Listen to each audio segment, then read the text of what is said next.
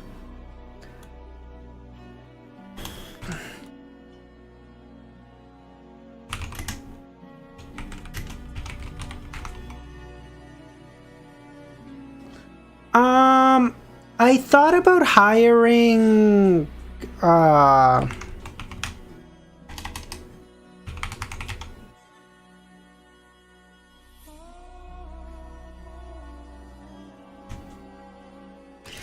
thought about hiring someone from chat, but I have 2 problems with that, Merlin. One is Zaza Zaza mainly did like sports editing and stuff, so I don't know how comfortable he would be. And second, I just thought internally that might make like things weird, so I was like, I'll just avoid it. I love the dude, but I don't know, as a viewer and like a member of the community, I just didn't want things to get weird. I don't know, maybe I'm thinking too deeply on it. I don't know. You can change a beautiful song from near if you want to make the moment cool. Yeah, no problem.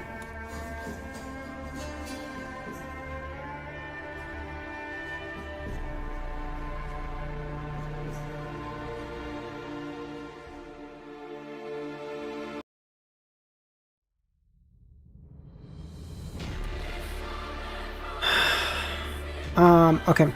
The fool slowly surveyed the area as he asked, where do you think the 22 pathways originate from? This was one of the most important questions in mysticism, with no consensus for an answer. Cattleya thought, the essence of the world is knowledge, and the essence of knowledge is data. Humans are data. And how the characteristics of the 22 pathways are data. All things are forms of data. That is how it was born. What the fuck does that even mean? Humans are atoms.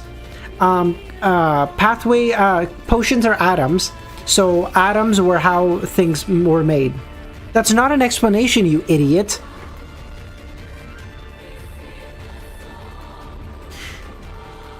The 7 churches believe that the characteristics originated from the original creator. He transformed into all things, including the deities, humans, sea, land, and characteristics, Leonard explained. Of course, this is an explanation given to deacons and above. Official Beyonders below Sequence 6 don't need to know. Emlyn then said, the Life School of Thought believes... he then glanced at Emlyn and said, the Life School of Thought believes that the world is split into 3 levels, the material, the spirit, and the absolute rationality world. Beyonder characteristics are the projection of certain things from the world of absolute rationality into the material and the world of the spirit.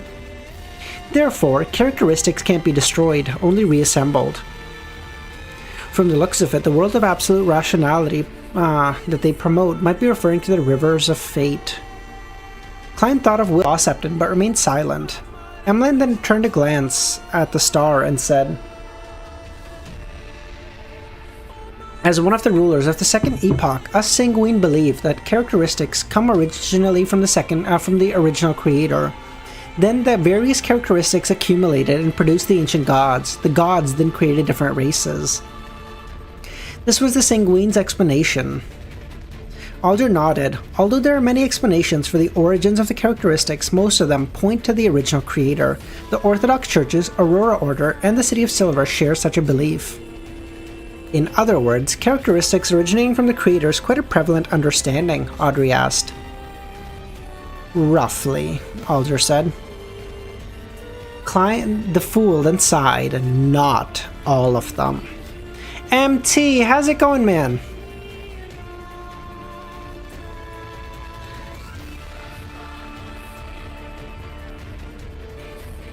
He didn't proceed to give a long story, but gave a vague answer. Not all of them? Mr. Fool means that characteristics did come from the original creator, but not all of them? A small number of them are special cases? Is that the special reason for the moon and the planter pathway? As it had nothing to do with her, Force continued listening. She then asked, Mr. Fool, your meaning seems to be that most characteristics originated from the creator, but the two pathways such as planter and moon are exceptions. Where did they come from? The cosmos. The cosmos? Aman was alarmed. He realized that the matter may be more serious than he had imagined. Daniel, how's it going, man? The Tarot Club had already shared the dangers of the underground corruption in the cosmos. All of them knew that such concepts led to corruption. The fool then maintained his hint of a sigh. Not just these two. He and the Seven Lights had always maintained their contact and had already confirmed that 6 of the pathways belonged to outer deities. What other pathways come from the cosmos? Audrey asked. Prisoner, criminal, lawyer, and arbiter. Ooh, let me open my notes. Let me open my notes. Let me open my notes.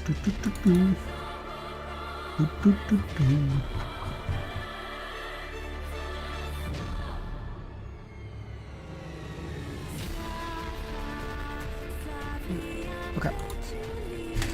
So, moon, planter, arbiter, lawyer,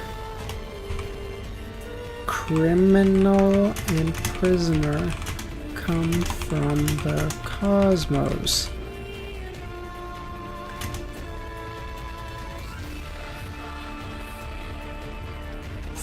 First two from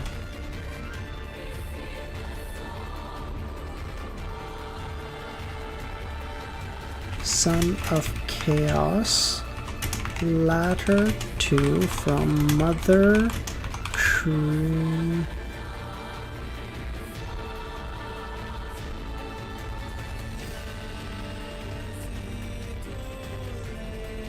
Got it.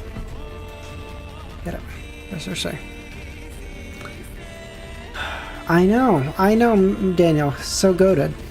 Didn't you already note this? Maybe, but it's nice to have anyway. Chaos gave birth to order, and order came with its own shadow. Dr. Z, how's it going?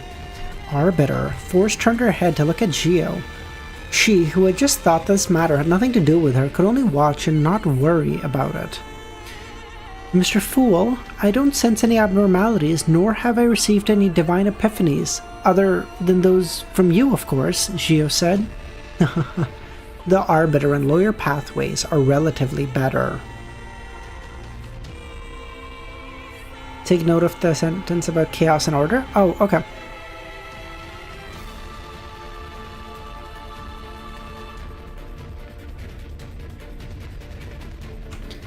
Let me just dump all this in my notes really quickly then. Let me just...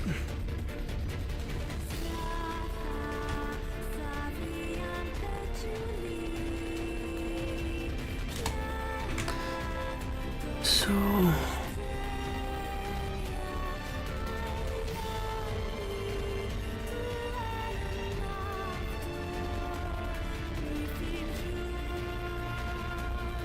According to his understanding, the influence the Son of Chaos had on both the Arbiter and the Lawyer pathway was indeed incomparable to the Mother Goddess of Depravity's influence, and the Mother Tree of Desire's influence on her pathways. This outer deity had gone silent, as though he had disappeared. Is the Son of Chaos the one trapped in the lamp? Oh.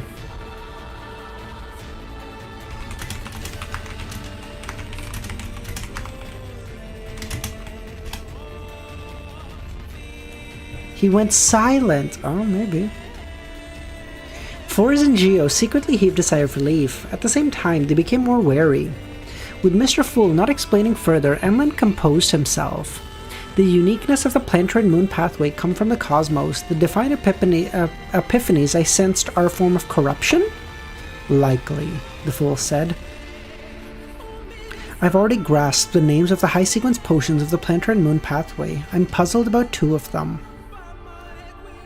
After becoming a sanguine earl and a high-ranking deacon of the church... Oh, and a Church of the Earth Mother deacon, true. He'd obtained the clearance to access information he never had access to before.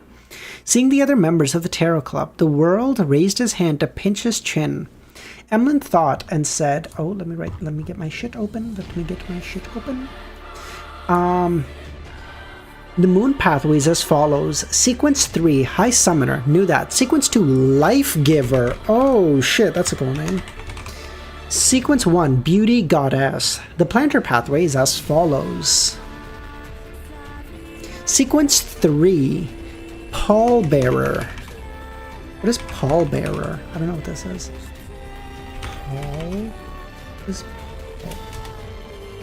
A cloth spread over a coffin or hearse. A dark cloud or coverage of smoke, dust, and similar matter.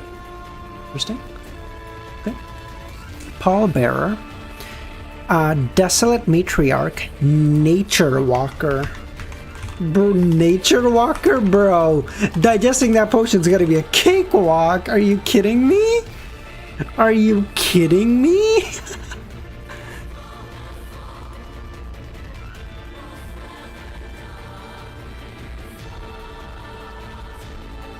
Remember Emlyn dreams when he was in Enchanus Gate? That revelation was really from Lilith because when he received it, he was under the... Oh, true, Dr. Z. Thank you. Just go on a hike, bro. Yeah, exactly. Go on a hike. Go rock climbing. You're fucking... Go walk through a park.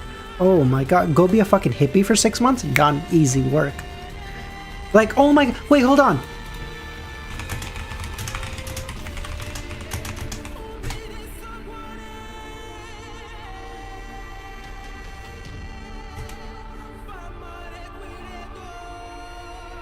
Like, this girl was, she was a nature walker, confirmed. So this is a girl that in the late 80s, early 90s, I can't remember the time frame, but she lived in a tree for 2 years because it was like a really old tree, and and there was a company that was trying to cut it down, and so she lived in that tree for 2 years to prevent them from cutting it down. She was a fucking nature walker. That's what it was. Oh my god. Goated. Thank you, Dr. Z. Thank you so much.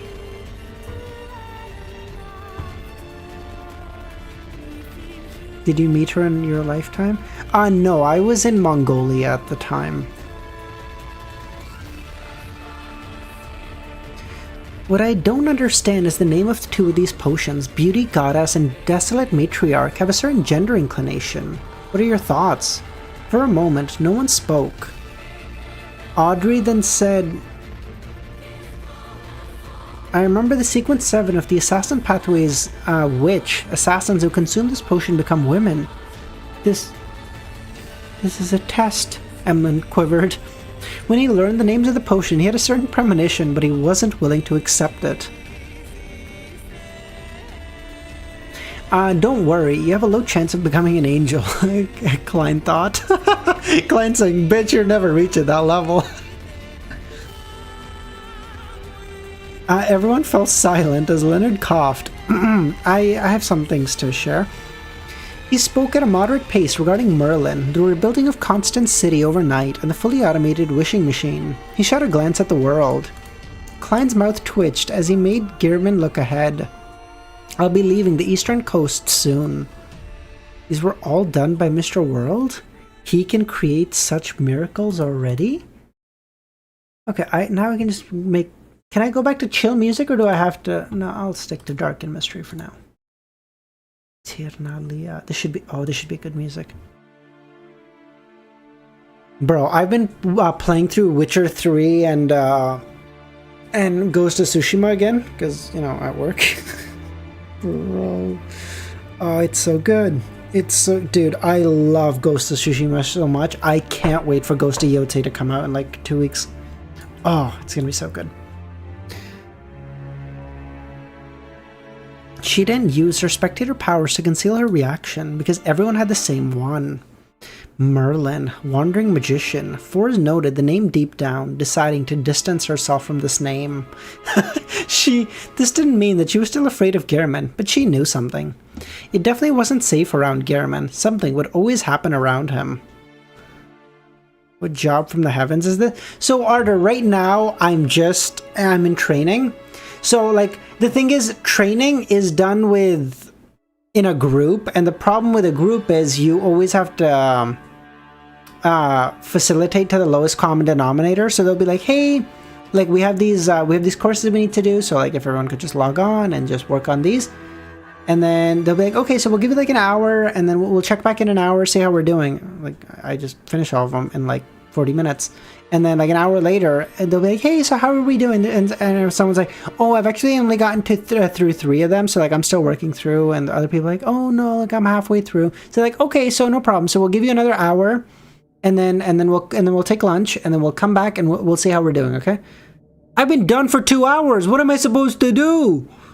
So I just play like Witcher 3 and like Ghost of Tsushima. I play Witcher 3 and Ghost of Tsushima because like during the day, not all the time, but like sometimes I'll be like, hey, let's just have our cameras on so that like, you know, everyone like we're getting to see each other, know everyone, whatever.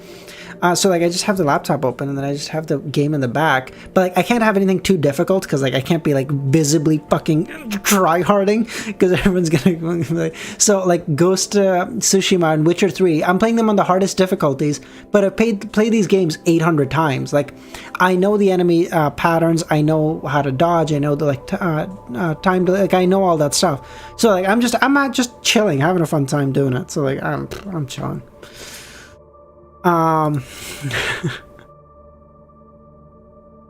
Of course, this was an instinctive sense of fear, just like how a seed of fear was sown when one was young. Granting wishes for pleasure? Fully automated wishing machine? Is this Gehrman's acting? Aldrin Cattleya thought. For a long time, Mr. Fool had made everyone pray to him in the form of a wish before granting them. He's helping the world digest the potion? Or is it that he and the world are off the same pathway? Okay, Justin, no, Justin, no. Because, like, I'm still doing all the work. I'm just doing it faster than everybody else. That's not a fucking problem. I have to kill time at that point. Like, what am I supposed to do?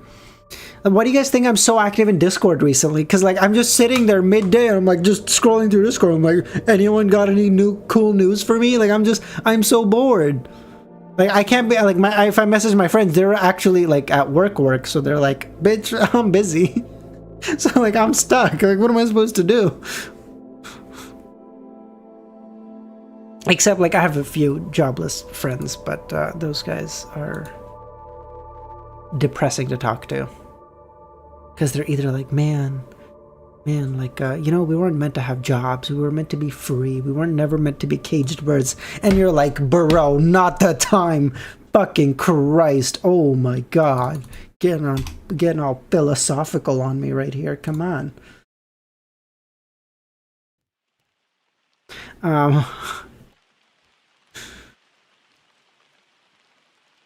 Close your eyes.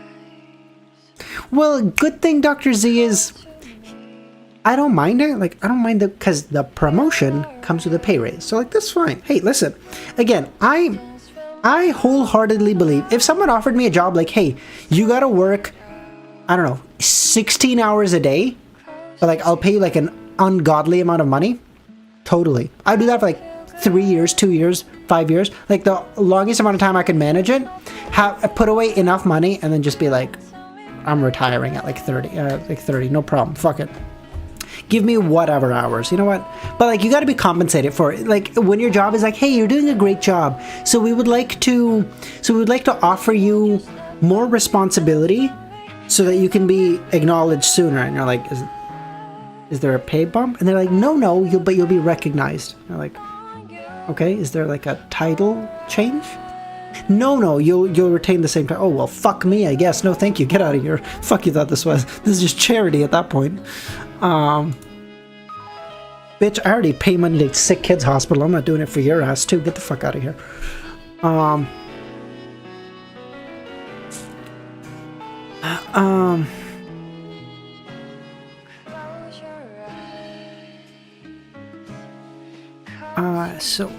Is it that he and the world are of the same pathway? After he awoke, he also exhibited similar characteristics. The little son said before that Mr. Fool's actions were a miracle, allowing the residents to directly move outside the Forsaken Land of the Gods. With the fact that Gehrman is still acting, this shouldn't be something that he can do. Alger nodded as he made a guess of the pathway of Mr. Fool. Do not pry into the secrets of gods, mere mortal. About to leave the eastern coast of Midseashire, then my investigation will be even easier. I can just come up with a simple conclusion. At most, I can just report that Gehrman has become a miracle invoker and is acting. Anyway, the people who should know are already aware, Leonard mumbled. At this moment, the world spoke. What do you know of the king of the Black Throne, Barris Hopkins? As if Alger knows which pathway. True. And getting paid in clout? Oh my god, no. Yeah, exactly, yeah. Like, hey, did you know if you work... so, like, you know how we laid off half your department? So if you do the jobs of the other, like, 3 or 4 people that we fired recently... listen, I can't pay you more, but, like, you'd get hella bitches. Be like, what do you mean? He's like, you know, the ladies love a hardworking person. Like, get the fuck out of here. What is this?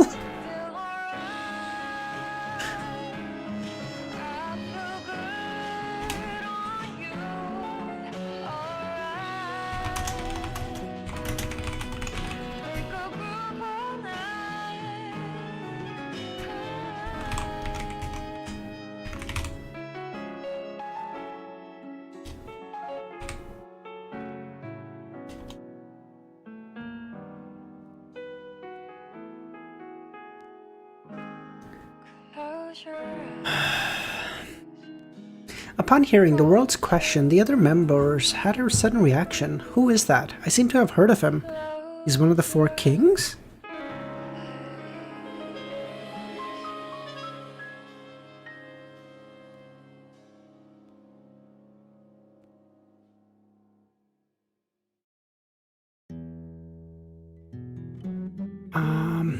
Why haven't I heard of him? Oh, I forgot to ask the psychology alchemists. I was planning on using a more tactful method to seek some suggestions.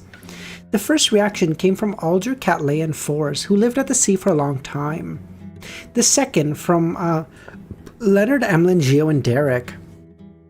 Getting no answers, the world didn't ask further. His main goal was to use this as a reminder for Miss Justice. Of course, if Miss Justice were to seek help from Mr. Fool again, Klein would use grafting to temporarily connect the bindings formed from her subconscious to paper figurines, providing her with an amount of time that she could freely recount things. Lord of the Mysteries ends in 70 chapters. Stop, MT. Oh my god. Guys, what are we gonna do after, man? I wonder how many of you I will never see again. That's so sad. Sag.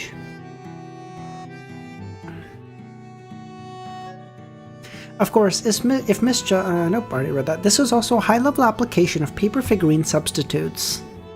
With Klein's current level, he could easily do it with Sephra Castle. If he were in the real world, he would have to rely on the Worms of Spirit above the Grey Fog to control the curtain and provide some responses. Yeah, we'll do Mother of Learning or the Perfect Run. Those 3. I don't know what order, but like those 3. Aw, thanks, Luvion.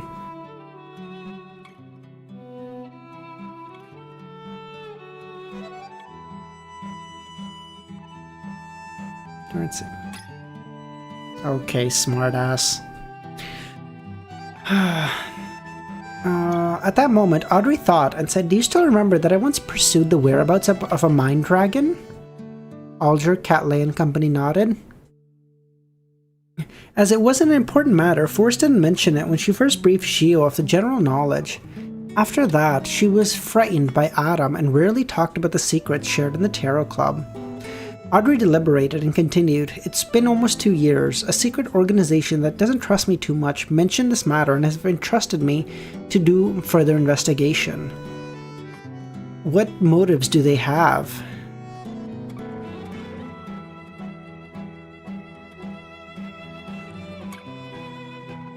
She didn't think it was a coincidence. Emlyn recovered and laughed. This should be a test.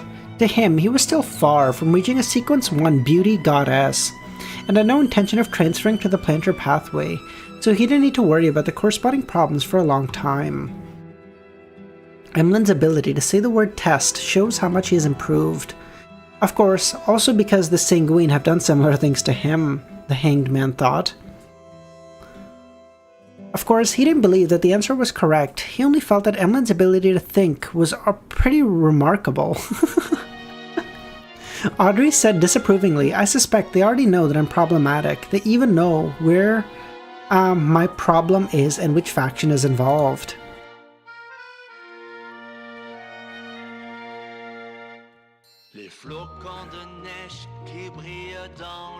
After leaving the Garden of Eden, she had been thinking a lot. She remembered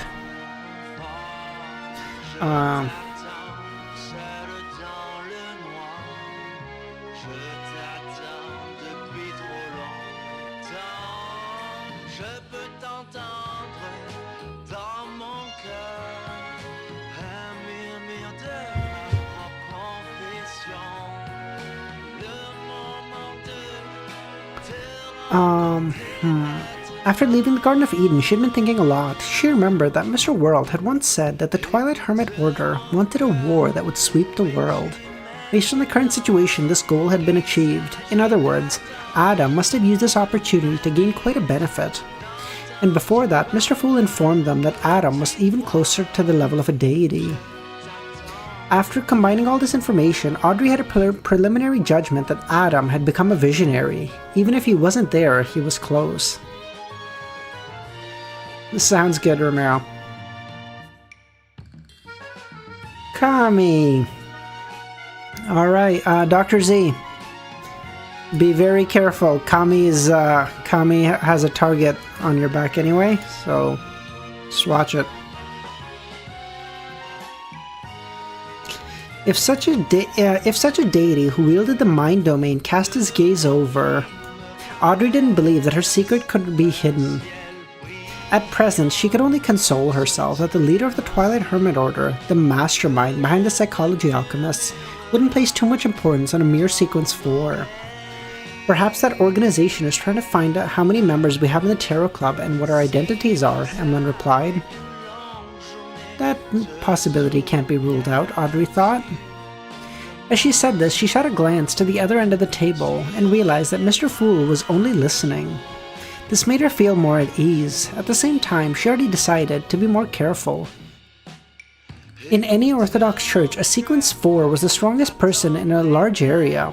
At this moment, Alger, who had heard their conversation, proposed a brand new possibility. If that secret organization really doesn't trust you, it may be an excuse for them to do an observation. Their main goal is to cooperate with the Tarot Club and the Fool. That's possible. So what do I do? Audrey said. Yeah, you can't use emotes as... Yeah, emotes are for members. What are you talking about, Kami?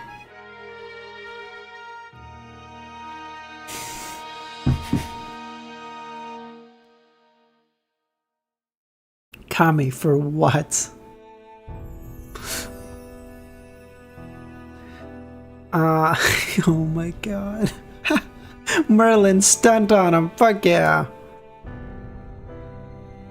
So what do I do next? Audrey said. Alger thought. Stall for time. Try to stall for time and find excuses not to go until the final moment. When you arrive there, start investigating from the periphery and use caution to slow down.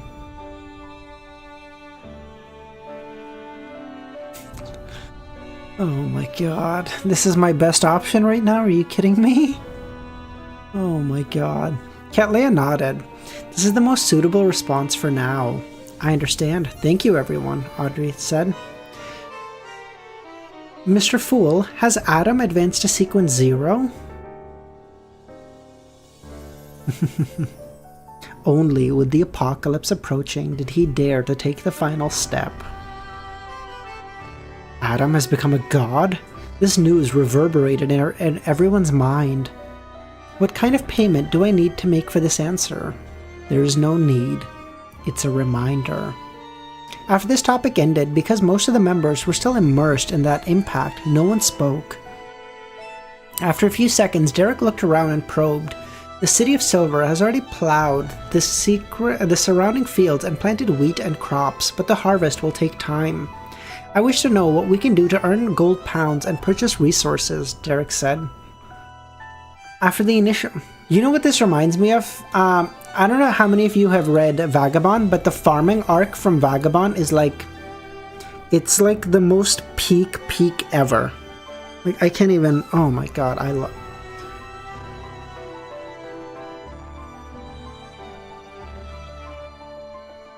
After the initial aid, the Church of the Sea God and the government of the Rorstad Archipelago stopped providing free aid. After all, their financial strength was limited. In this situation, both the cities each sold a batch of characteristics and monster hides in exchange for funds. However, the entrance to the Forsaken Land of the Gods closed, and they were unable to replenish the characteristics and monster hides. It was also impossible for the City of Silver and Moon City to give up their military strength, selling large amount of combat resources and wasting the opportunity of nurturing their descendants. Therefore, once all the gold pounds, gold and jewelry were used up, they would fall into a predicament.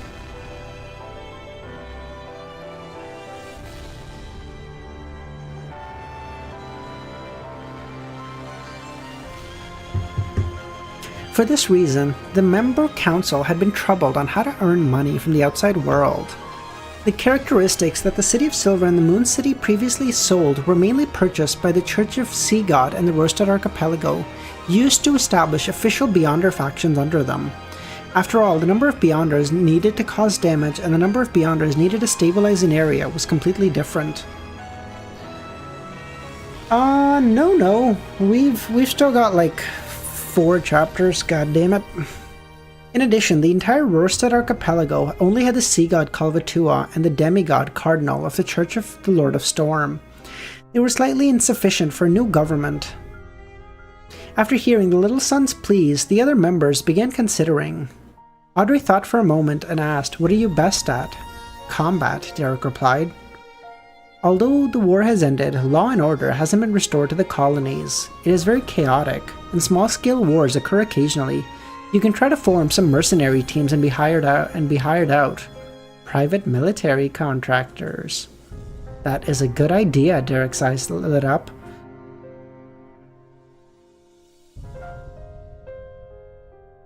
Combat is a survival instinct. Other than this, do you have anything you want to do? Alger asked. Many people wish to be chefs and brewers, as well as work at candy factories. That's so sweet, dude. That's so sweet. Like, they want to be chefs and brewers so that they can get better at making food and making beer and making candy and eating food and drinking beer and eating candy. That's so sweet. It's like such a childish wonder. Aw, that's so cute.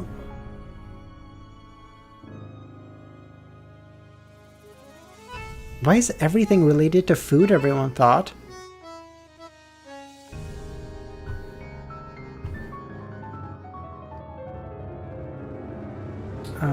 23, development plan.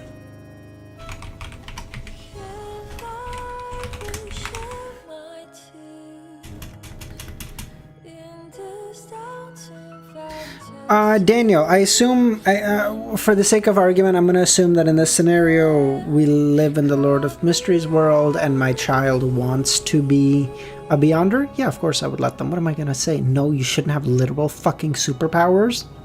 No, because we're scared? Fuck that. Like, what am I realistically saying to them? Audrey thought for a moment and said, "You can make people with such thoughts join the Industry Association in Bayam and seek out suitable trainers and go through the association. Of course, the prerequisite is that they have to get the residents to grasp the language of the Rorstad archipelago quickly. On this basis, Loanese, Ancient Faesak, and Dutanese have to be taught as well. Other than organizing the mercenary teams, you can also try to apply for civil jobs in various cities in the Rorstad archipelago to handle supernatural matters. Would you force your child into any pathway?" I would force them out of certain ones. Other than that, they're free to choose what they'd like. I would force them out of the planter. I would force them out of I'd force them out of the moon pathway. I'd force them out of the mother pathway. I'd force them out of the hunter pathway, and the red priest pathway, and I'd force them out of the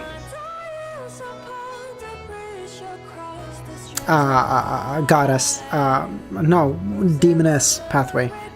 There we go. Thank you.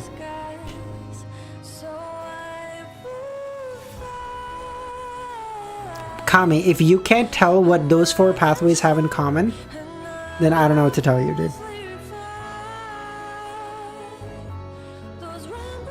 I'd force them into the demoness pathway.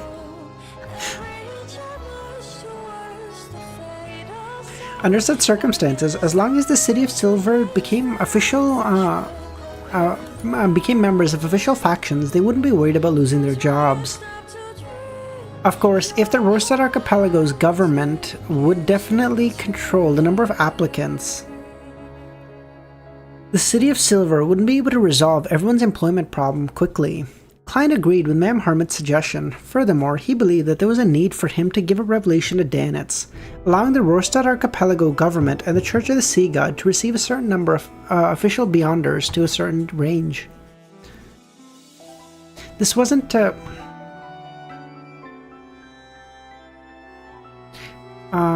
am I? Good lord, sorry about that.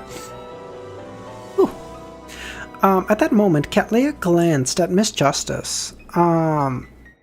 You should now have a large amount of liquid funds. You can try to invest it in the mines, spices, plantation and farms, purchase fertile land and forest with rich produce. They're all cheap right now. Although the Church of Lord of Storm can still influence the archipelago, the new government promises to protect local businesses, and there's a large number of people from Lone, Faesak, and Intes who lack confidence. They wish to cash out and return to their country soon. Danitz recently purchased a spice plantation, Derek recalled. Katleya's suggestion gave others inspiration. When negotiating, it is best if you bring about some professional lawyers. If not, you'll be fooled. Well, if you think there's a need, you can bring about a psyche analyst from the city as well. Also, you have a medium-sized port that can develop the corresponding economy. While the official... Bro, y'all are actually having me read to 26 for me to do, like, basic econ? Is this what we're doing? Really? Oh, Unhinged! I didn't see you there! How you doing, man? While the official Beyonders of the Rorstad Archipelago's government and the Church of the Sea God are lacking in generational knowledge, you can set paid classes designed for outsiders in the City of Silver's Savant School. Well, remove the knowledge that will easily clash with the Orthodox churches. The railway connecting the new City of Silver and other cities must be rebuilt. Sorry, I need to memorize what you just said, Derek said.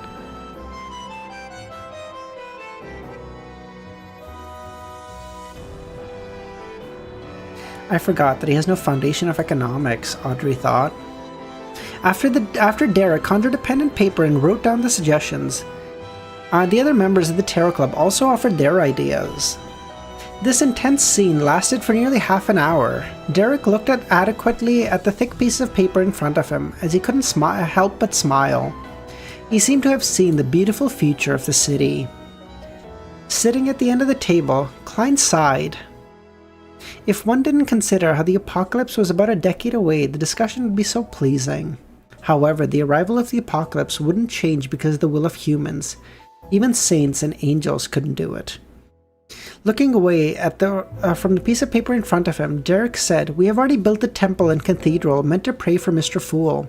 We wish to proselytize to various cities in the archipelago. What do we need to pay attention to? Have you written a holy Bible? Have you designed the order of Mass and prayer details?" "Yes." Hold on, we're actually getting a church! Church of the Tarot Club. Oh my god. Oh my god, it's happening. Do you know why ever since Volume 7, Klein doesn't talk about money or food? Aw, true, Dr. Z. True. Damn.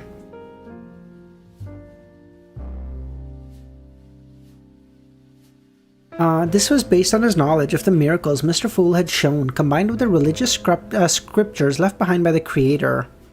Furthermore, the City of Silver also prayed to the Fool, seeking his thoughts on the matter. Has the internal system of the church been set up? Audrey continued. Currently, it's following the internal system of the other churches. The chief of the 6-member council will uphold the role of archbishop, and a number of enthusiastic citizens have been appointed as bishops and priests. The City of Silver didn't set up an organization to deal with Beyonder matters within the church, since most of them were Beyonders. Alger then looked at Mr. Fool, and he didn't object or agree. "You can try that out first." He paused for a moment before saying, "However, there are 2 things to take note of. First, don't badmouth other churches lest there be conflict. Second, it's to respect the current oracle. In the absence of a leader appointed by Mr. Fool, the oracle is the representative of a deity." Oh god, I have to get Danitz to find professionals to train them, Klein muttered. He didn't express his opinion on the Bible written because it was a little awkward if he objected to certain descriptions. It would also damage his image. With this in mind, he couldn't help but lampoon. Perhaps one day, when Will Ossepton reads the Holy Bible of the Church of the Fool. That's such a bad name. Excuse me? What? The Church of the Fool is such a bad name. What? He would blurt out in surprise. When did I become an angel under the Fool?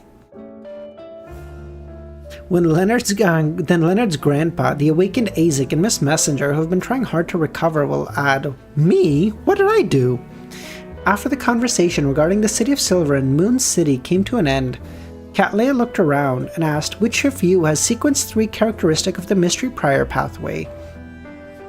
She had digested the mysticologist potion for a while, but had only obtained the formula from the Moses Ascetic Order recently. She was still far from obtaining the characteristic or main ingredient. "Nagitso, how's it going, man?" The Fooling Church, historically accurate? True. The Church of Shenanigans. Although she was one of the 10 key members of the Moses Ascetic Order, the corresponding resources became more and more valuable the higher the resource. Even an ancient organization wouldn't squander them freely. Furthermore, Cattleya came from the Dawn and was less affected by the Hidden Sage, so she wasn't that trusted in the Order.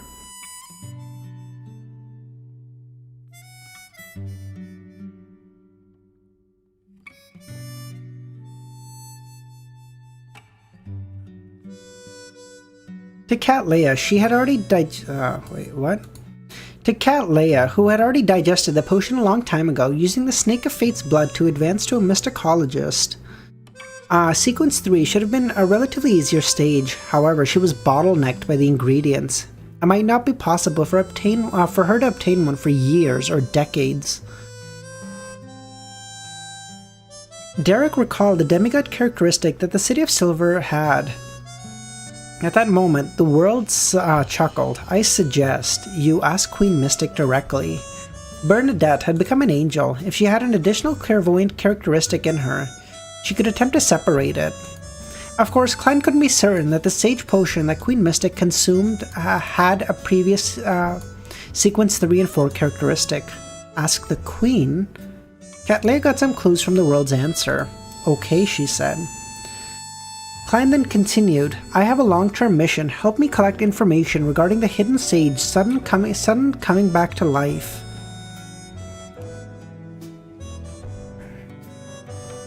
You can raise the corresponding remuneration now, or you can wait until there's a need in the future.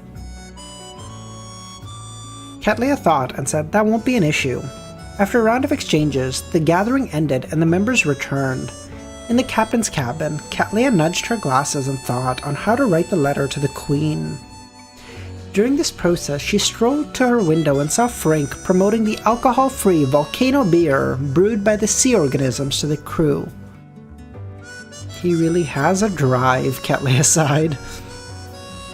At the Tarot Club just now, Mr. Fool mentioned that the planter and the moon pathway are special, coming from the cosmos, prone to corruption. Frank is one of that pathway. Girlie, you don't need to worry about Frank being corrupted. Frank is the corruption. He's fucking nightmarish.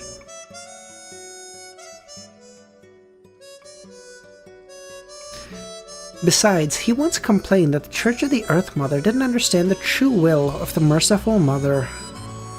Cattleya's eyes were blocked by heavy lenses.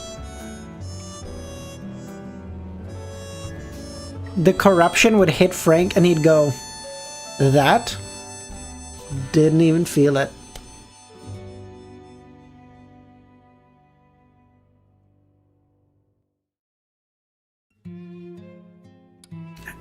My hair is so curly recently. I don't know what's happened. I don't know if it's like...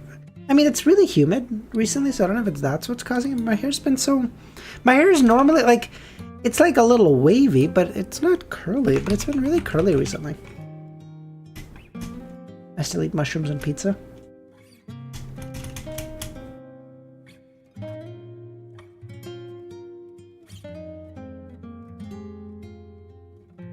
After staring at the deck below, Cattleya left the captain's cabin.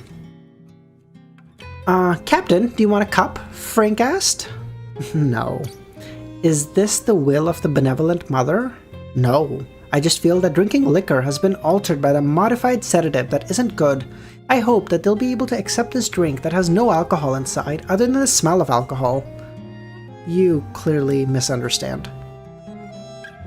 You think we drink alcohol because of the taste? It tastes yucky, Frank. We drink it because of what it does to us. Silly fool. Cattleya then asked, do you hear the benevolence mother's voice or divine epiphanies? No, Frank said. Phew, Cattleya heaved a sigh of relief. The benevolence mother's will is in the ears of the wheat and the milk of the cows and the growth of the mushrooms in every corner of the nature. One can feel it without the need to hear it. Cattleya's gaze shot towards Frank's eyes. She didn't see any signs of corruption, only pureness. She nodded and continued walking. After taking in the sea's vista for a moment, Cattleya returned to her cabin and wrote, I wonder, what's your take regarding Frank's actions? He claims that he doesn't obtain divine epiphanies and believes that the benevolent mother's will is hidden in every nook and cranny of nature. This was a letter to Gehrman. After folding the letter, she took out a gold coin and summoned his messenger. Ma'am Hermit wrote me a letter immediately after. It should be related to the hidden sage. Klein was on a cruise ship traveling on the Tussock River. Wearing a black robe, he took the letter from his messenger and opened it. Perhaps it was because Frank had shown enough danger and madness in his usual behavior that he actually neglected the possibility of this druid being affected. Frank had once been placed on trial. If the Mother Earth hadn't been corrupted, the Church of the Earth Mother's operations were normal, then it means that they believe that Frank is problematic. However, if there was concrete evidence, Frank wouldn't have lived. There's no problem with his relevant actions. The prayer posture and his usual praying gestures are different.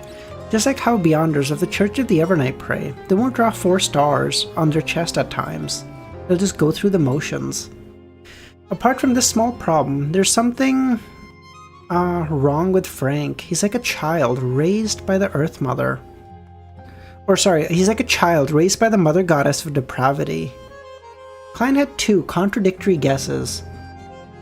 Frank Frank is the mother goddess of depravity's equivalent of Megos's baby. Oh my god, I see it all. No, I'm of course kidding, but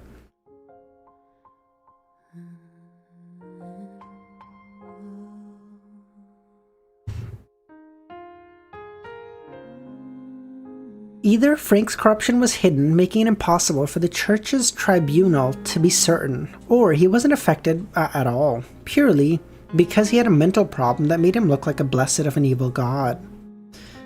Klein believed either way, this developments wouldn't be great. He remembered very clearly that Frank's mushrooms experiments had a breakthrough because he had been given an assistant who believed in the primordial moon. And the primordial moon was one of the manifestations of the mother goddess of depravity.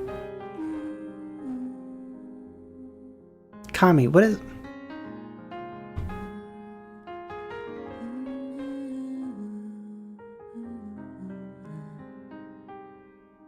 Make better jokes. Regardless of which guess it was, Klein believed it wouldn't be good. He remembered, nope, already read that. This also meant that from the moment forth, regardless of whether Frank had any problems in the past, he could very well have entered the eyes of the mother goddess of depravity. This wasn't a good thing. Of course, I can't eliminate the possibility that Frank is excessively crazy, causing the mother goddess of depravity to just look away.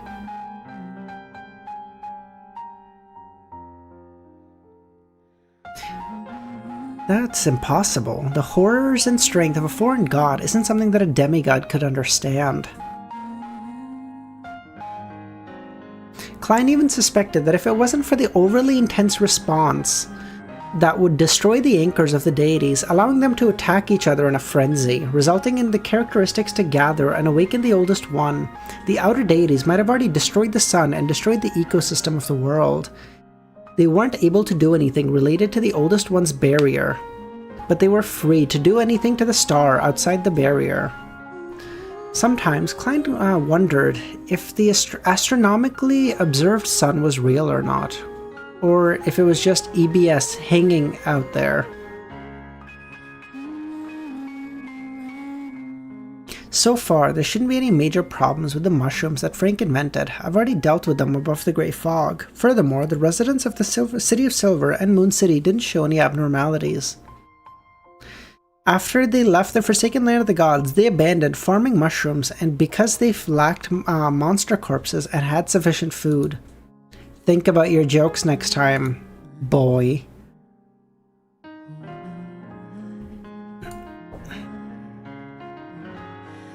If it wasn't for the fact that the Mother Goddess of Depravity's powers could penetrate the original barrier, was still extremely limited, Klein suspected that the cards of blasphemy and mushrooms would have left him corrupted. These were things that had been placed above the Grey Fog for a long time and didn't undergo any special sealing. Motherfucker, I'm watching chat, okay? The fact that I don't respond to everything you say, yeah, watch yourself. Oh, fuck. God.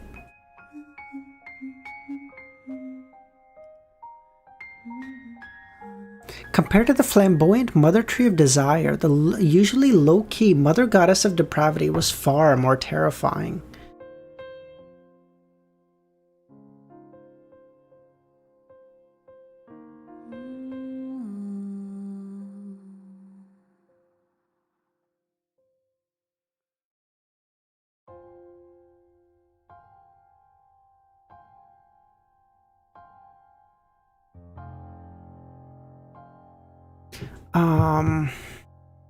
Sorry, my brother is, he's doing something, so.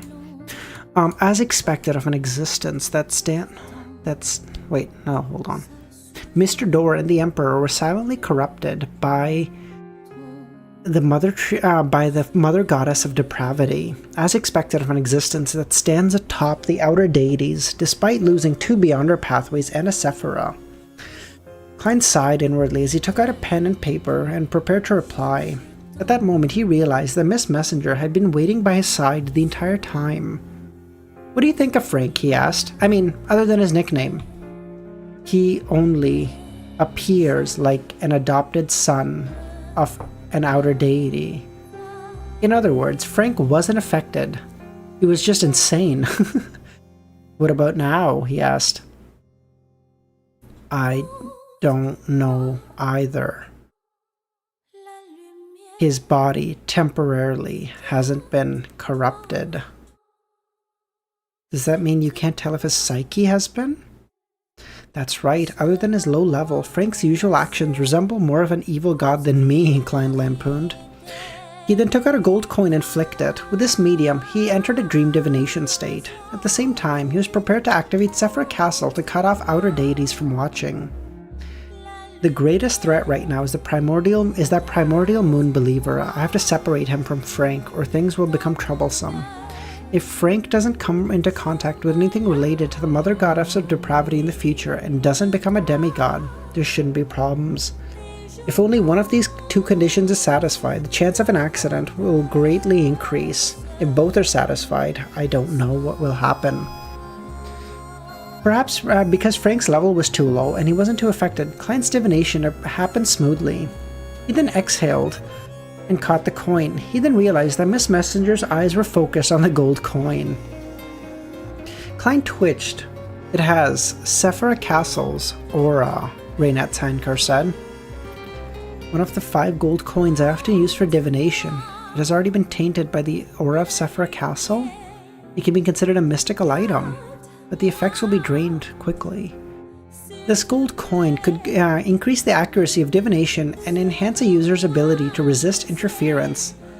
What's the thing in Lord of the Mysteries you're curious to know about?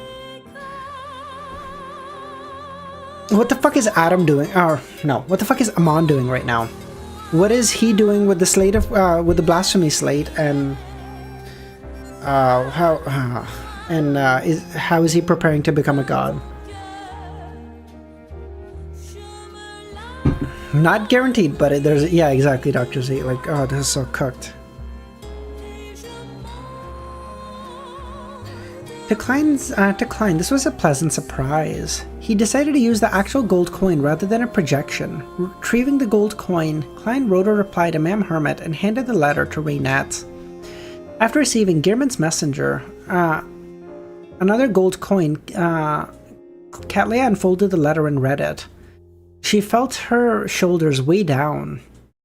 Cattleya took out another piece of paper and wrote, Your Majesty, I dreamt of you finding that island and returning. The situation of that descendant of the Emperor is getting worse. If he continues to stay on the ship, I suspect he'll go crazy. If you don't mind, I want to send him to you. What we need to take note of is that although he claims to no longer believe in the primordial moon, no one has ever confirmed that. My greatest worry is that it's difficult to obtain the main ingredient of a clairvoyant. If you have returned, I wish to find a time to return the magic wishing lamp to you. 2 more chapters. 9 chapters in 2 hours? Holy oh my god, am I smoking crack? What is the speed? Don't tell me there was another fucking time skip, bro. Another time skip? Please, no.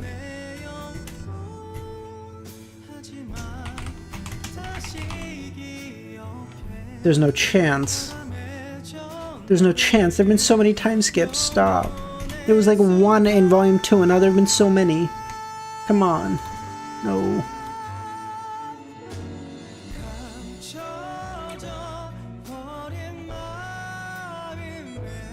City of Generosity, Bayam. Verdu Abraham, who was wearing a pair of gold-rimmed glasses, held a thick stack of information. He was reading them under the dim light and drawing a symbol. He left alone and came to the Rorstad archipelago, mainly to avoid being watched by Dorian and the other family members and focus on his studying. He wanted to find a way to save the ancestor, but he hadn't made any headway over the past half a year. It was as though he had no other choice than hunting a bizarre sorcerer, a parasite, and a secret sorcerer. Wait, how many full pathways do I have now? I'm curious. Because I just got 2 more today, right? So I have Spectator's full, Planter is full, Mystery Prior is almost full, but I don't know 0. Savant is full, so 1, 2, wait, hold on. So I have 1, 2, 3. Apothecary's full, 4. Arbiter's full, 5. Lawyer is full, 6. Hunter is full, 7. Sailor is full, 8. Prisoner is almost full, but I don't have 0. Marauder is full, 9. Apprentice is full, 10. Seer is full, 11. I know half of the pathways. I know all of them. That's amazing. And no, Daniel, there was a time skip in volume 2. There's another one in 4, I think. Oh no, Dr. Z. Oh wait, you're right. Do I know 0? No, I still. Oh, sorry, I still have Pluto on there. No, sorry, I don't know 0. No. So sorry, I only know 10 then. Sorry, I still have Pluto. Old guess, long time ago. No, Nagito. No, sorry.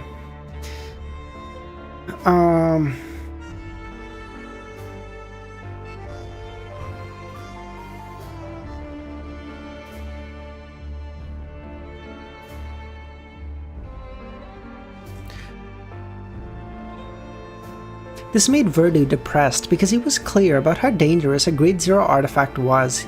Even if he was willing to sacrifice himself, he couldn't hope to control such a thing. And the most important thing was that he couldn't find any bizarre sorcerers or parasites. They were saints that were hard to track. Verdu put down the stack of documents and muttered, "Don't tell me I can only place my hopes on the fool like Dorian."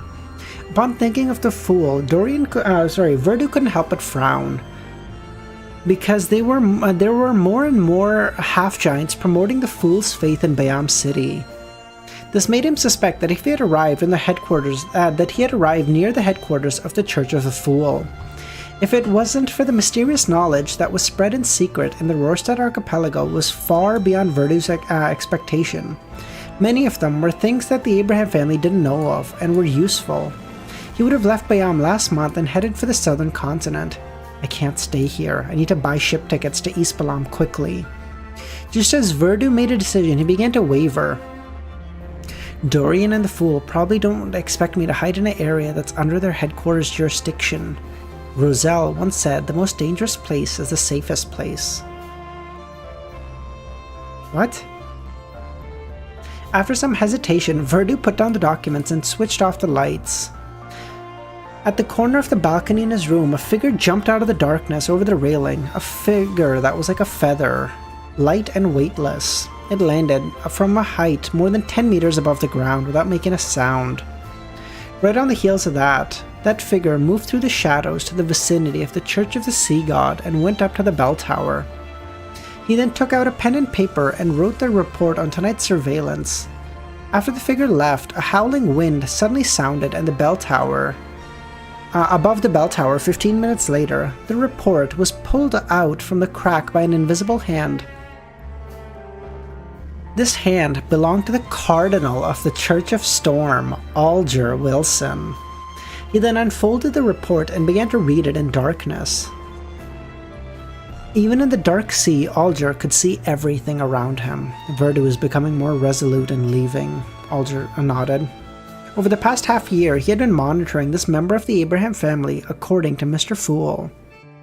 After Verdu left the Rorstad archipelago, his mission would be complete. However, Alger didn't wish for it to end. He believed that he hadn't made enough contributions. All he did was monitor a Sequence 7 Beyonder. That's worth, like, maybe a Sequence 8 characteristic. Maybe. That's, like, worth nothing, okay? Like, we could pay a child off the street like 10 soli and they would do that.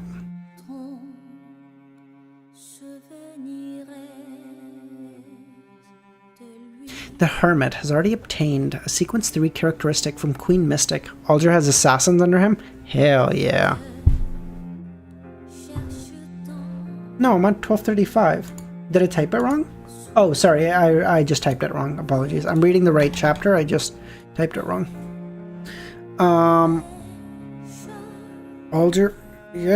Alger's getting ready to assassinate Sea King Jan Kopman and just take his characteristic, you know? The Hermit had obtained the Sequence 3 characteristic from Queen Mystic, and had gathered the corresponding ingredients and was busy preparing the ritual. This made Alger stressed. Of course, he had done many things according to Mr. Fool, but he felt that there was a huge difference from doing these tasks with the identity and status of a sea god. For a moment, Audrey wanted to use all sorts of methods to force Verdi to expose himself, but he gave up, because this wasn't in Mr. Fool's attitude. Previously, when the City of Silver and the Moon City sold characteristics and formulas, Audrey had purchased some from the Tarot Club. He had used it to nurture a team of Beyonders who were loyal to him. Currently, this less than 10-member squad was mostly Sequence 9s, with a small number being Sequence 8s. As for where Audrey had obtained the money for purchasing characteristics, the answer was simple. As a cardinal, Audrey could easily save a sum of money. The technical term for that is embezzling. And during that period of time, the mineral farms and spice plantations and factories in the Worcester Archipelago were at a sale. More importantly, the Church of Storm headquarters was quite interested in characteristics and potion formulas sold by the City of Silver and Moon City.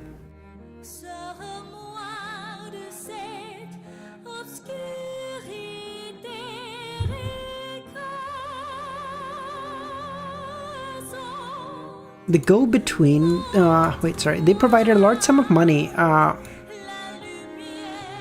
on. More importantly, the Church of Storm headquarters was rather interested in characteristics and potion formulas sold by the City of Silver and Moon City. They provided a lot of money for their purchase. The go-between was without a doubt the Cardinal of the Rorstad Archipelago, Alger Wilson. It was understandable that some losses were inevitable. Embezzlement. Reining in his thoughts, Alder decided to sell some mysticism knowledge in Beyonder circles through his shadow guards. Shadow guards? Assassins? He wanted to bait Verdu and keep him in the vicinity for long. The main reason is that the City of Silver's preaching has frightened him. Alder shook his head.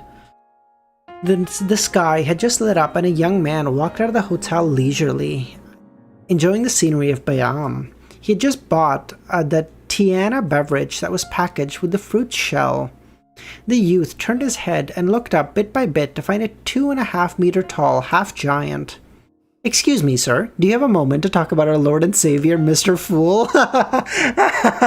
They're actually following it one for one. "Excuse me, sir, do you have a moment to speak about our Lord and Savior, Jesus Christ? It will take but a moment, but it will save you an eternity.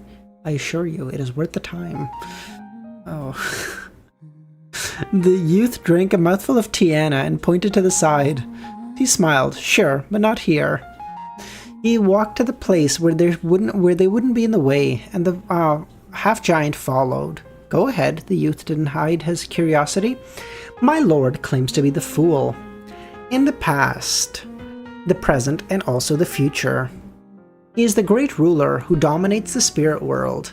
He is the king of yellow and black, who wields good luck. He is also the landmark where every living being seeks eternal life. My lord lives above the real world and the spirit world. His benevolence spreads across all. There are a total of 6 angels under him." Bro, he's hard selling. He's like, "Listen, my lord was once stabbed by a spear, and 3 days, it took him a long nap, and he was like right back to it. He went right back to helping people. He could have taken some time off, but no. He just needed a long nap to recover, and he was right back to helping people. His generosity truly knows no bounds. There are 6 angels working under him. They all do nothing, but they have cool names. Would you like to hear them?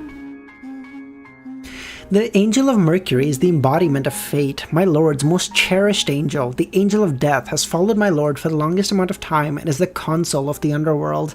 The Angel of Redemption is my lord's bugle, the messenger of his revelations.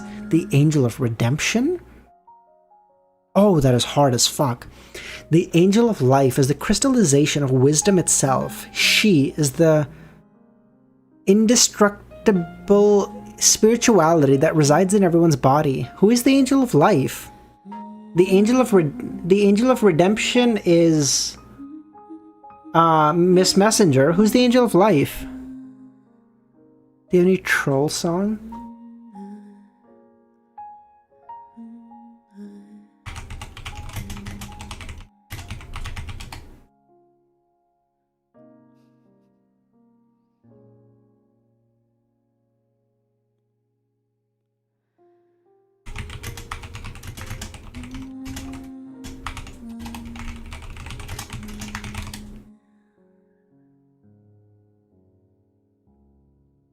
don't think so.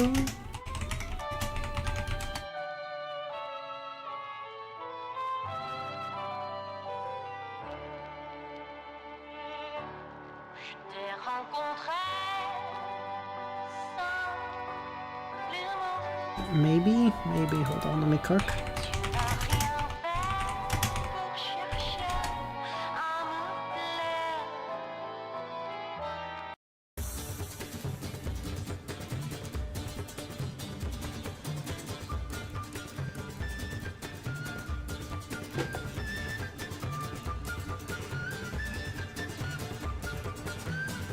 This is the best I've got, okay? On short notice, this is the best I can do. I hope this is good. I like it.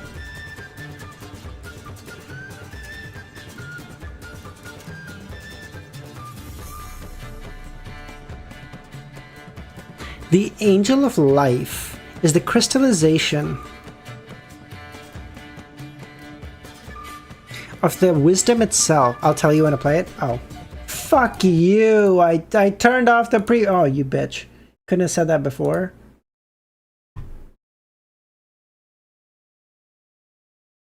By the way, if anyone is close to username and still speaks to him, do let him know. I watch all his videos and I'm still subscribed to him. Love that guy. Upon hearing that, the youth laughed. Your lord is impressive. He has so many angels to serve him. Not only that, the half-giant replied, there's also the angel of retribution beside the lord's throne. The lord's lightning, the lord's rage, and the lord's palm. It is the judge of all the fallen and the ones who aren't chastised. Angel of retribution has to be... Angel of retribution has to be...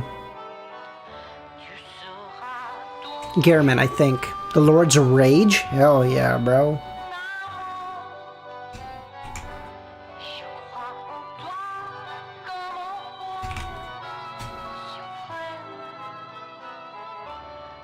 In contrast to the Angel of Retribution is the Angel of Time, the king of ancient times. He eventually submitted to my lord and now strikes the bell of heavens. Impressive, impressive, the youth sighed. Upon hearing such a response, the giant couldn't help but smile. It's already been 15 minutes. I won't waste any more of your time. If you are interested, you may go to the Fool's Cathedral in the 16th Phillip Street. This is the biggest cathedral in Bayam City. The rest are still in planning. Why is Amon here? Why? What does that mean? Is he literally just what the fuck? He eventually submitted to my lord and now strikes the bell of heaven. Klein is literally manifesting. It's so hard. Klein is manifesting so hard. He's like, listen to me. He's like, listen to me. Let me cook, okay? He's gonna fight me, but he will eventually submit to my greatness. He's cooking so hard. I'll pay a visit if I'm free, the young man said. After watching the half-giant leave, the youth took out a crystal monocle from his pocket and wore it on his right eye. Oh my god, that's so good. Klein basically just goaded the fuck out of Amon. He's like, hey motherfucker, I want you to know you're gonna lose and I'm gonna win. And Amon is like, oh shit, brother, you think I won't take the bait? You think I won't fight you here, right now? You think you're gonna step to the streets to me? You're gonna step up to the streets up to me? You're gonna step through the streets down to me? The half-giant walked straight back to the restaurant and changed into a chef's attire. Balder, were you proselytizing again? The owner asked. When the Industry Association recommended this half-giant to learn culinary skills, he had been rather reluctant, always felt that the other party could just kill him with a swing of his arm. However, he was pleased with Balder. Not only was he humble, obedient, and willing to take hardship, he had quite an intimidating demeanor, which scared off gangsters. The only problem was that he would go out every morning to proselytize. Oh, monocle. Oh, wait. I have one of those. I also have the necklace that I'm not wearing. Give me a second. I'll be right back. Oh god, I'm hungry.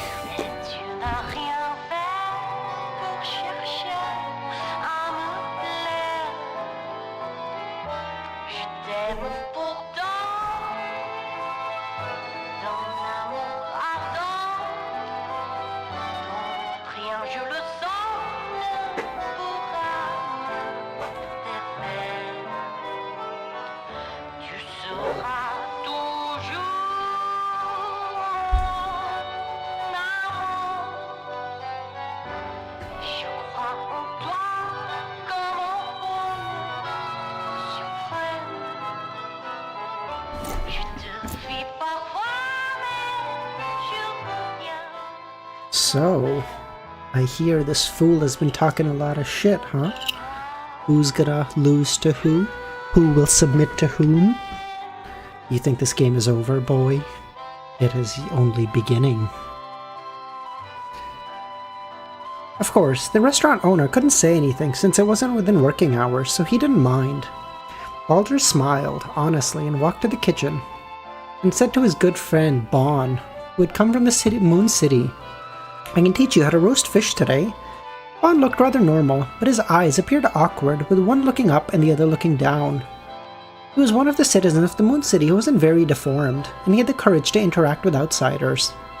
He nodded. I have to pray in a moment. Mr. Fool sent a revelation to get all the residents of the Moon City to pray to him at 9 in the morning.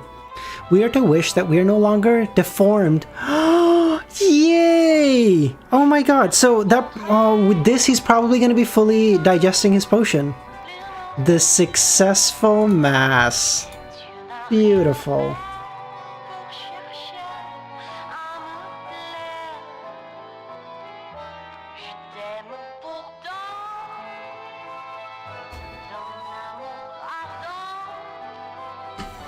Aw, what a good guy, dude.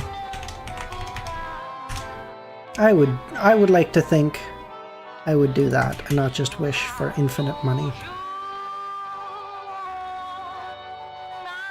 Rank every miracle? Oh god, there'd be quite a few of them, but that'd be fun. We could definitely do that. Regarding the matter of praying to Mr. Fool, Baldur raised his right hand and feet in agreement. By the way, is there no art of the girl? The automatic wishing machine girl? The one who was burnt and fixed or anything? There's no art of her? Regarding the matter to pray to Mr. Fool, Baldur raised both his hands and feet in agreement. He didn't have any intention of pressing Bon. He prayed for more than a minute, and after waking up in the morning, and before sleeping at dawn, he would thank Mr. Fool for bringing in the pure sunlight. Alright, I'll prepare the ingredients for today first, Baldur smiled. It's an artwork? Oh, thanks, Gummy, I'll check that out. After a few minutes, Jesus Christ, Dr. Z. Wow. I would expect that from a lot of people. I did not expect that from you. Wow. At that moment, Bon sat down and prayed. The great ruler controlling the spirit world, the fool that doesn't belong to this era, I wish to be blessed by you. I hope you can fulfill my wish of escaping from my deformity.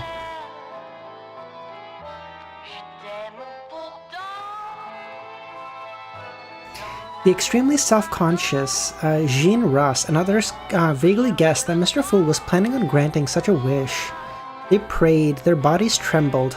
As they prayed, their bodies trembled. They yearned to be normal. They were also looking forward to the bustling and lively Bayam. They yearned for the grilled fish made from a secret recipe and the candy factories and delicacies from all over the world. They yearned for a life to drink, chat, sing, and dance. In the ancient palace, the fool was sitting at the end of the long table. He saw bits of pure light light up one after another, forming a sea of stars in front of him.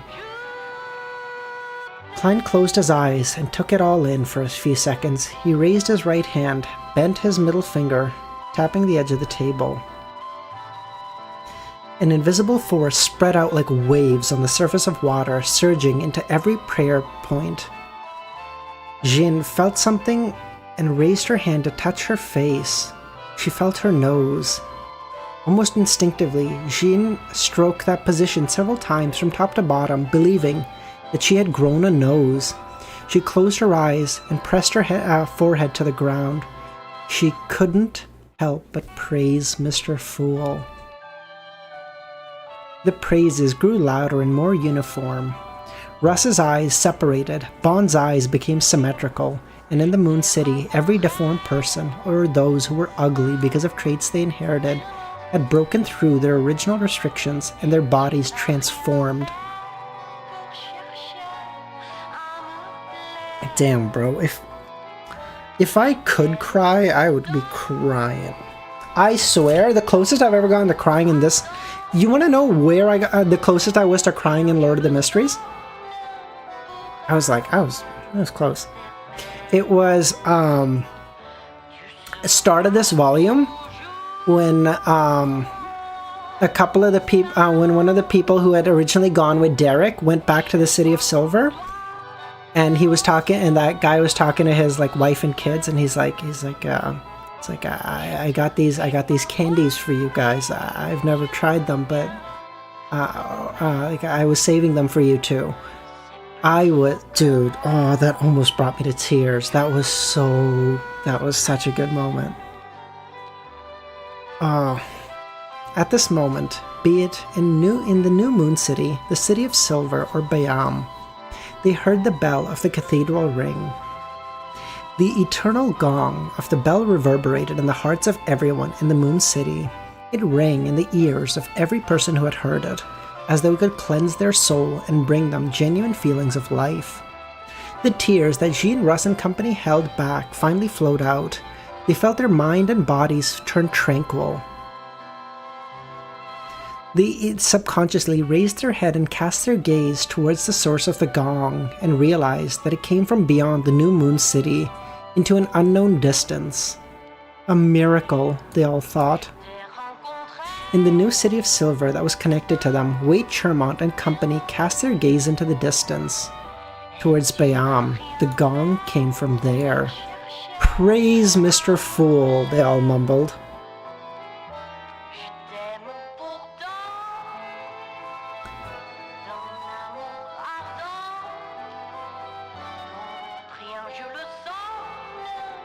However, above the grey fog, the Fool was somewhat astonished and confused. The sudden chiming of the bells wasn't within his plans.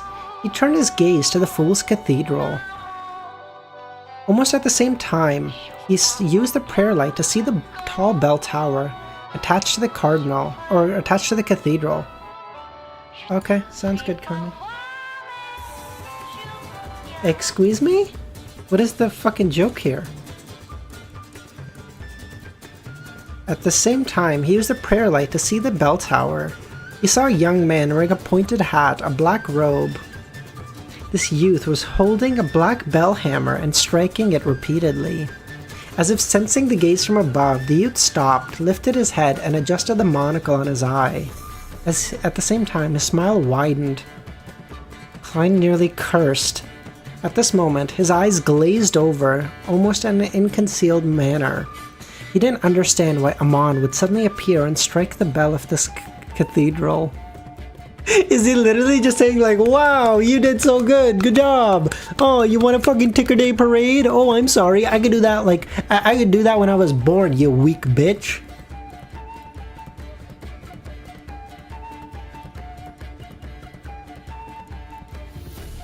Oh, Amon heard he was the angel that strikes the gong, so he did it. That's so good! Oh my god, that's so good! Amon is like, oh, I'll play my role. Listen, I'll play my role. It's cute. It's cute. I get to be Cupid?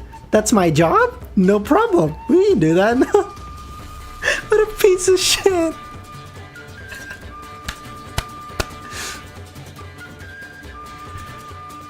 Ah. Klein was prepared for Amon and Zaratul's arrival because there were too many people in the City of Silver and Moon City. There was no way they could secretly integrate with the outside world. Oh my god. I feel like this music is pretty good for a troll. In other words, the City of Silver and Moon City would definitely be known to the various churches and organizations. Under such circumstances, be it public or private proselytizing wouldn't affect any further developments. Klein silently agreed to the City of Silver's attempts to proselytize the faith of the Fool, in preparation for him to have more anchors as he became a Sequence 1. Due to this premise, he was prepared for Zaratul and Amon and other enemies to come to Bayam. He even hoped they would. Here, Klein, who had the status and level of a King of Angels in Sephira Castle and was fully able to display his home ground advantage. As for the City of Silver, it also had Grade 0 artifacts. It could completely resist Amon and take down Zaratul. You think so? Klein thinks if he prepared the City of Silver, they could resist Amon and they could take down Zaratul? Bro, Zaratul could make like 1,000 marionettes in like a second. What do you mean? Klein is on some bucket we bullshit. He's like, some of you may die, but that is a sacrifice I am willing to make. Compared to his main body, suddenly encountering a prepared enemy elsewhere, or the discovery of his marionette city, this was a better choice. Sinab, how's it going, man? However, Amon's current actions confused Klein. He didn't understand what he was trying to achieve. 16 Phillip Street, inside the cathedral. The Archbishop on duty, Derek Berg, looked up in astonishment. Rays of sunlight shone in, allowing Derek to read one scene after another. As the black hammer fell, the tremors of the bell stopped. I didn't arrange for someone to strike the bell, Derek frowned. As a member of the City of Silver, as a demigod, he had a sharp intuition. However, the strange ringing of the bell didn't bring any accidents. As Derek observed the surrounding with the help of the unshadowed powers, he quickly considered whether the bell had any symbolic significance. Eliminating the possibility, he recalled the Holy Bible of the Fool. The content relating to the striking of bells.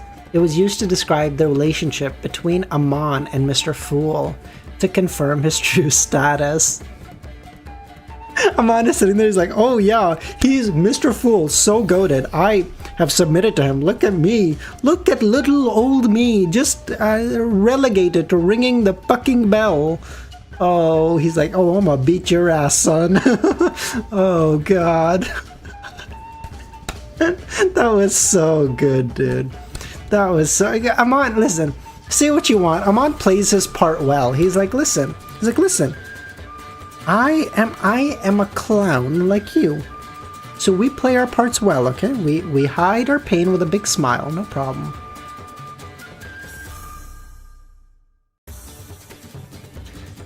However, the lies he had previously had convinced the other members of the City of Silver Council. They believed that Amon was the first entity appointed by Mr. Fool to cast down the light for the people of the City of Silver. It was because he had parasitized Derek, which had resulted in the subsequent changes. Derek had wanted to explain, but he was embarrassed. That would only bring up too many lies, making him lose his image as an elder. It was just like Miss Justice had said before, social death. All of this because one fucking saint was like, but they're gonna think I'm a loser. Finally, he chose to delay any action, hoping that Mr. Fool would look at the Bible. If there was any inappropriate descriptions, he would definitely change them. To his surprise, Mr. Fool didn't say a word. Could it be that Amon is striking the bell? Derek was dazed. He lowered his head and began praying to Mr. Fool above the grey fog. Before Klein could eliminate Amon, the other party turned transparent and transformed into a beam of light before vanishing. I'm sorry? Excuse me? Amon can just become light? What is this power? I love the dude, I love this movie. If any of you were wondering, this is from Witcher 3. This is like, there's a sequence where the main character Geralt is drinking with his buddies. This is the music they're drinking to. They get really drunk and they put on dresses. It's like it's a really good sequence. What does he want? If his father is the Emperor and not the ancient sun god, then I can suspect that he is striking a death knell for me. Klein checked if there were any of the other Amons lurking. He analyzed Amon's motives without any clue as to what was happening. He stole the concept of light. Just shut the fuck up, Merlin. I'm sure that's like a thing, but I can't even, bro, I can't even consider it, okay? What does stole the concept of light mean? What? It's gonna be like, no, he didn't steal the concept of light. That'd be crazy. He just stole the concept that someone had about the concept of light, and that allowed him to steal the distance between the photons of light, allowing him to, for a brief moment, becoming the photons themselves. And they're like, what the fuck is going on here? Just as he was about to use divination to seek clues, Derek prayed. Holy Bible? Klein's mouth twitched as he summoned a holy Bible from the junk pile. Previously, he had only flipped through a few pages, but he was too embarrassed to continue reading. But he wasn't careless. He was still cautious. He used divination inside Zephyr Castle to confirm the Bible wouldn't bring him any harm.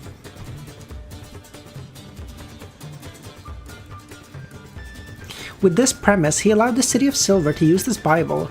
He took a deep breath and flipped through the scripture. His facial muscles twitched. Klein flipped faster and faster and read the last page. He closed the book and threw it back.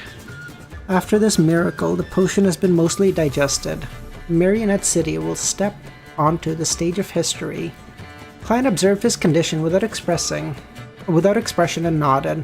Ever since he had gained control of Zephyr Castle, he could receive digestion feedback from the real world. So now, soon, we're gonna be becoming a sequence 1. He is now gonna stand on equal footing in like 10 chapters or something with Zaratul, and he's gonna go, "Hey, bitch! All right, so I hear you're chatting shit, huh? What's up?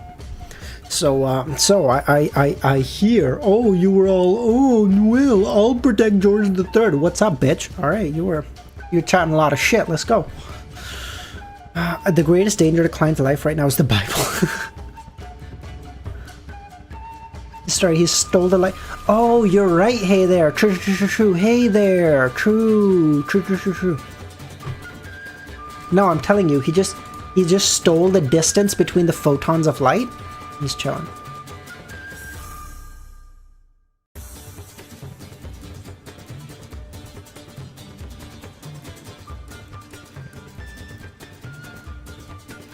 Alright guys, he said only now he can get feedback from digestion, and the Donghue does in episode 10. Oh, true, Kami. True. Volume 7, Volume 1.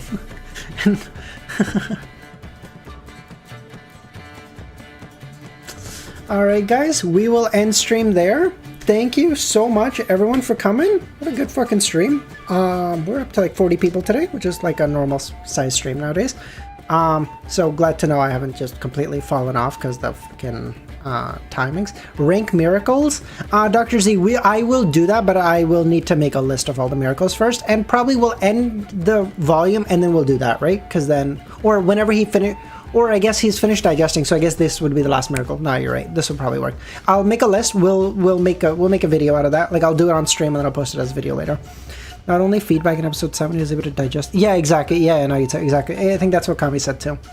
All right. Thank you so much, everyone, for coming. Have a great rest of your day or nights. I will see y'all tomorrow, same time. And then we should be able to finish Volume 7 over the weekend, I think. I don't know how long it is. I'm making shit up. Maybe I'm wrong. I don't fucking know. All right, that's it. Bye, everyone. I'll see y'all later.